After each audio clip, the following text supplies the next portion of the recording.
Hello friends, welcome to அம்மா spicy kitchen. இன்றைக்கி நம்ம தேங்காய் பால் முறுக்கு எப்படி செய்கிறதுன்னு பார்க்கலாங்க. இந்த முறுக்கு பார்த்தீங்கன்னா ரொம்பவே மொறுமொறுன்னு கிறிஸ்பியாக டேஸ்ட்டாக இருக்கும். இதுக்கு நான் கடையில் கிடைக்கிற பேக்கெட் அரிசி மாவு தாங்க யூஸ் பண்ணியிருக்கேன். ரொம்பவே டேஸ்ட்டாக துளி கூட எண்ணெய் இல்லாமல் ஈஸியாக செய்கிறதுக்கு நிறைய டிப்ஸும் டீட்டெயில்ஸும் சொல்லியிருக்கேன். ஃபுல் வீடியோவை ஸ்கிப் பண்ணாமல் பாருங்கள். நீங்களும் கண்டிப்பாக இந்த மெத்தடில் ட்ரை பண்ணி பாருங்கள் ஃப்ரெண்ட்ஸ்.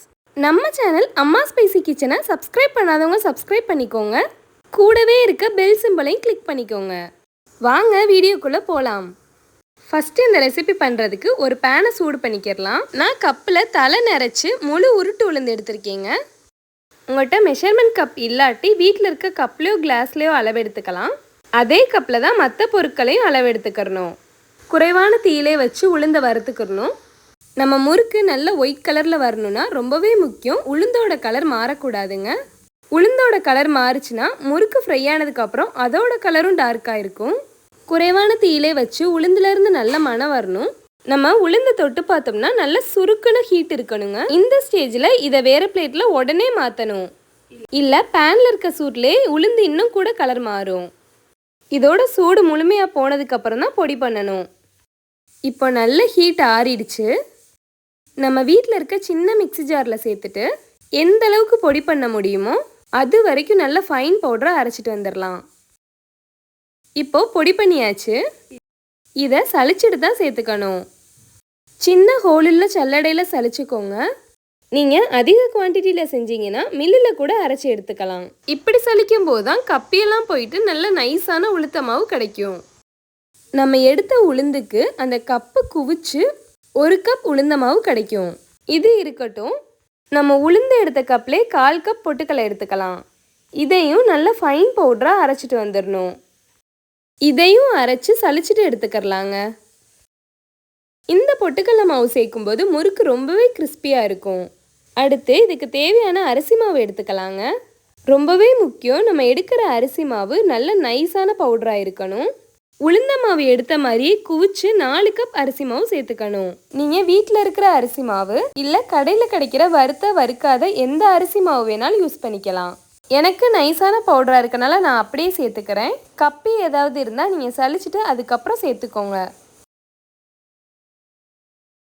இதுக்கு 1 டீஸ்பூன் அளவு உப்பு சேர்த்துக்கிறேங்க. நீங்கள் உங்கள் உப்பு சுவைக்கு ஏற்றது போல் சேர்த்துக்கலாம். கூடவே 1/2 டீஸ்பூன் பெருங்காயத்தூள் சேர்த்துக்கிட்டேன். இந்த அளவு பெருங்காயத்தூள் சேர்த்துக்கோங்க. அதிகமாக சேர்த்திங்கன்னா முறுக்கோட கலர் டார்க் ஆகும். 1 டீஸ்பூன் ஓமத்தை நல்லா கையிலே க்ரஷ் பண்ணிவிட்டு சேர்த்துக்கலாம். இந்த ஓமத்துக்கு பதிலாக எள்ளு சீரகம் எது வேணாலும் நீங்கள் சேர்த்துக்கலாங்க. நம்ம சேர்த்த உப்பு எல்லா மாவுலேயும் படுறபடி கலந்து விட்டுறணும். உப்பு பத்தலைன்னா இந்த ஸ்டேஜில் சேர்த்துக்கலாம். இது இருக்கட்டும். நம்ம தேங்காய் பால் முறுக்கு செய்கிறதுனால கண்டிப்பாக தேங்காய் பால் எடுக்கணும். ஒரு சின்ன சைஸில் ஒரு தேங்காய் எடுத்து அதை குட்டி குட்டி பீஸாக கட் பண்ணி வச்சுருக்கேன். இதில் வெதுவெதுப்பான தண்ணி சேர்த்து பால் எடுத்துக்கலாம். லைட்டாக சுடுதண்ணி சேர்த்து தேங்காய் பால் எடுத்தோம்னா நல்ல திக்கான பால் கிடைக்குங்க. இது போல் ஃபஸ்ட்டு திக்கான தேங்காய் பால் புழிஞ்சு எடுத்துட்டு அதே தேங்காயில் திரும்பவும் தண்ணி சேர்த்து 2வது பால் எடுத்து வச்சுருக்கேன். இந்த பால் பத்தலைன்னா மீத இருக்க மாவுக்கு தண்ணி சேர்த்து பிசைஞ்சிக்கலாம். அடுத்து முறுக்குக்கு தேவையான பட்டர் சேர்த்துக்கலாங்க. நான் 2 டேபிள் ஸ்பூன் பட்டர் சேர்த்துக்கிறேன். பட்டர் ரூம் டெம்பரேச்சரில் இருந்தால் அப்படியே சேர்த்துக்கலாம். இல்லைனா லேசாக உருக்கிட்டு சேர்த்துக்கோங்க. பட்டர் நெய்யாக மாறக்கூடாது, லேசாக உருகுனா போதுங்க. பட்டருக்கு பதிலாக எண்ணெயும் சேர்த்துக்கலாம். எண்ணெய் சேர்க்கும்போது நல்லா சூடாக இருக்கணும். ஒரு சின்ன பீஸை எண்ணெயில் போட்டு பார்த்தோம்னா பொரிஞ்சு வரணுங்க. அந்த அளவுக்கு சூடாக இருக்க எண்ணெய் சேர்த்தா தான் முறுக்கு ரொம்பவே கிறிஸ்பியாக இருக்கும். எல்லா மாவுலையும் பட்டர் படுற மாதிரி கலந்து விட்டுக்கிறணும். பட்டர் 2 டேபிள் ஸ்பூன் தாங்க சேர்க்கணும். அதிக அளவு சேர்த்தோம்னா முறுக்கு எண்ணெய் இழுக்கும். இப்போது நம்ம எடுத்து வச்ச தேங்காய் பாலை கொஞ்சம் கொஞ்சமாக சேர்த்து நல்ல சாஃப்டான முறுக்கு மாவு பக்கத்துக்கு பிசைஞ்சுக்கிறணும். நான் எல்லா தேங்காய் பாலையும் சேர்த்துட்டேங்க. மிச்சம் இருக்க மாவு பிசைறதுக்கு தண்ணி சேர்த்துக்கலாம்.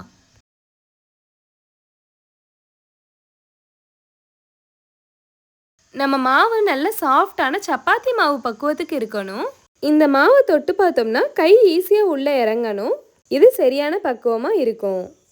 இந்த முறுக்கு தேங்காய் பால் சேர்த்து செய்கிறனால அதிக நேரம் பிசைஞ்சு வைக்கக்கூடாது, புளிச்சு போகும்.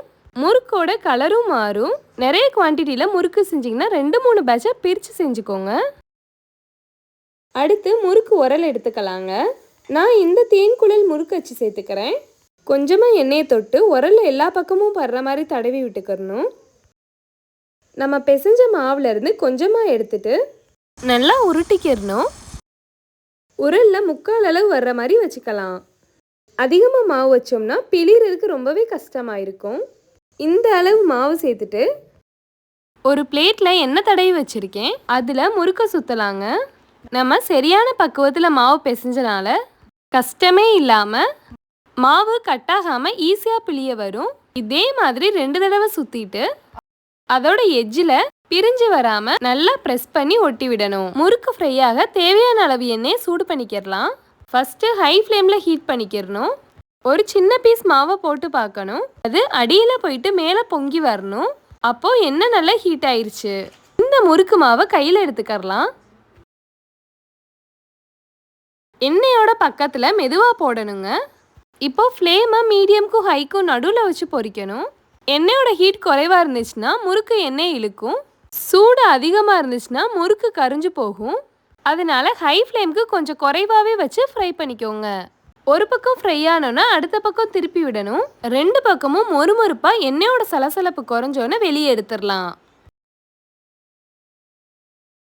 இதே மாதிரி முறுக்கு எண்ணெயில் போடுறதுக்கு பயமாக இருந்துச்சுன்னா ஒரு அகலமான கரண்டியில் மாவை பிழிஞ்சு விட்டுட்டு எண்ணெயில் சேர்த்துக்கோங்க. பேனோட சைஸை பொறுத்து 3லேருந்து 4 முறுக்கு வரைக்கும் ஒரே நேரத்தில் பொரிச்சு எடுத்துக்கரலாம். அவ்வளோதாங்க, நம்ம முறுக்கை ரொம்பவே கிறிஸ்பியாக மொறுமொறுன்னு ஃப்ரை பண்ணி எடுத்தாச்சு. இந்த முறுக்கை 1 மாதம் வரைக்கும் ஸ்டோர் பண்ணி வைக்கலாம். நம்ம முறுக்கு ரொம்பவே மொறுமொறுப்பாக இருக்குதுன்னு பார்க்குறதுக்கு ஒரு பீஸ் எடுத்து உடச்சி பாருங்க. உள்ள வரைக்கும் வெந்து இதே மாதிரி ஒரு ஹோல் தெரியணும். அப்போ நம்ம முறுக்கு ரொம்பவே கிறிஸ்பியாக இருக்குன்னு அர்த்தங்க. இதே மாதிரி நீங்களும் செஞ்சு பார்த்துட்டு டேஸ்ட் எப்படின்னு மறக்காமல் கமெண்ட் பண்ணுங்கள். வீடியோ பிடிச்சிருந்தா பக்கத்தில் இருக்க லைக் பட்டனை தட்டி விட்டுட்டு உங்கள் ஃப்ரெண்ட்ஸ் அண்ட் ஃபேமிலிக்கு ஷேர் பண்ணி விடுங்க. வீடியோ பார்த்துட்டு இருக்க எல்லாருக்கும் ரொம்ப ரொம்ப நன்றி ஃப்ரெண்ட்ஸ்.